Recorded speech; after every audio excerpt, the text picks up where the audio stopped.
Eh bien salut tout le monde, on se retrouve pour une nouvelle vidéo sur mon top 5 de mes arcs préférés dans One Piece. Donc je tiens juste à préciser que ce n'est que mon top et que le vote est certainement différent au mien. Donc n'hésitez pas à me dire pourquoi vous n'êtes pas d'accord avec mon top et à dire le vôtre dans les commentaires. Je vous propose de commencer directement avec la 5ème position.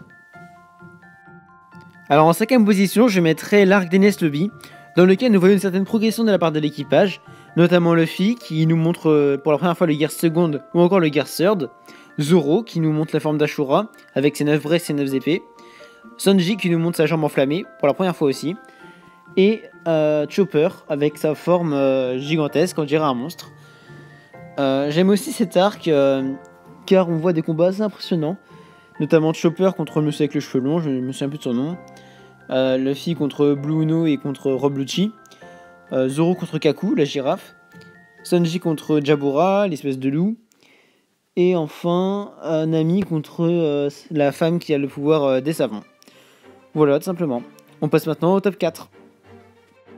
En 4ème place, je mettrai l'arc de Marineford.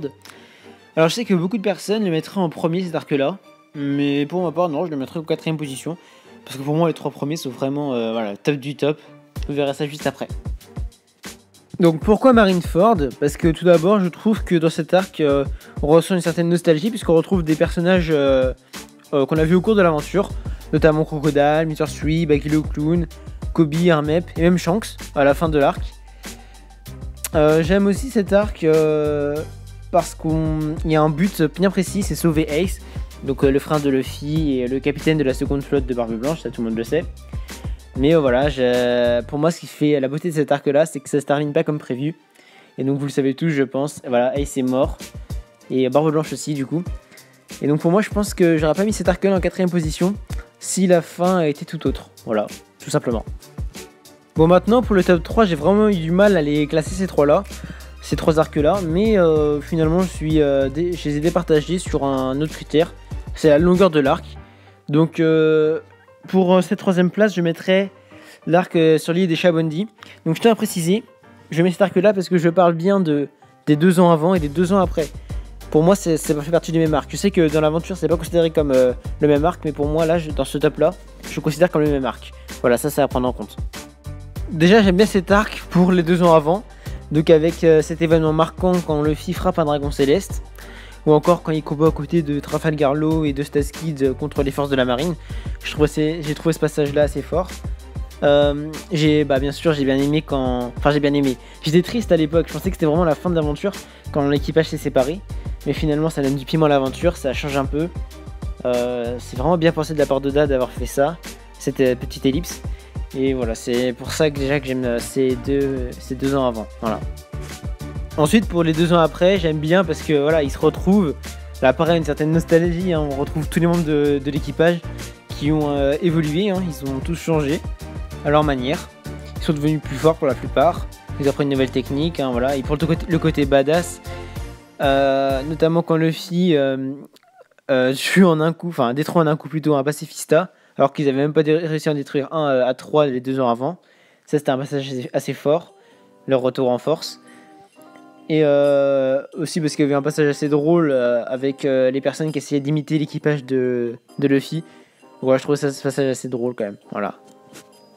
En 2ème position, je mettrais l'Arc is Blue, tout simplement parce que ça rappelle beaucoup de souvenirs, avec des combats assez intenses, notamment contre Baggy, Kuro, Krieg, Arlong, même Smoker, combat qui était perdu d'ailleurs. Mais aussi parce que voilà, c'est les premiers membres de l'équipage qui arrivent, notamment Zoro, Nami, Usopp et Sanji.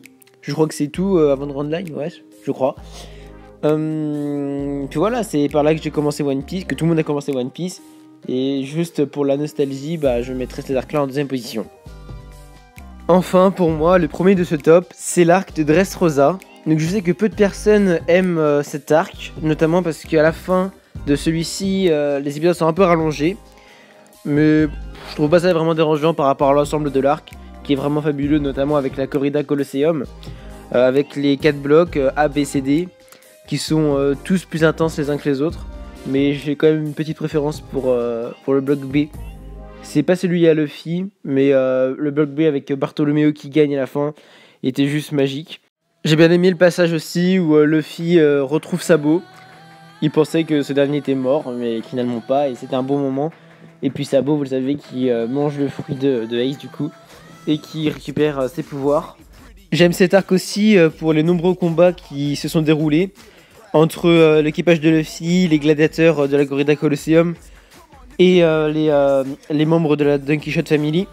Le combat qui m'a le plus marqué, c'est Cavendish qui a anéanti Dillinger. Vous savez, l'espèce de petit garçon homme-poisson. Voilà, je trouvais ce moment très classe. Cavendish était sous sa forme d'Akuba à ce moment-là. Voilà, c'est mon combat préféré de cet arc. Et pour finir, bien évidemment, c'est dans cet arc-là qu'on voit Luffy utiliser pour la première fois son Gear Force pour mettre fin au règne de Doflamingo sur Dressrosa et libérer le peuple. Voilà, c'est la fin de ce top 5. Dites-moi ce que vous en avez pensé dans les commentaires. Et moi, je vous dis à bientôt pour une prochaine vidéo. Allez, bye bye.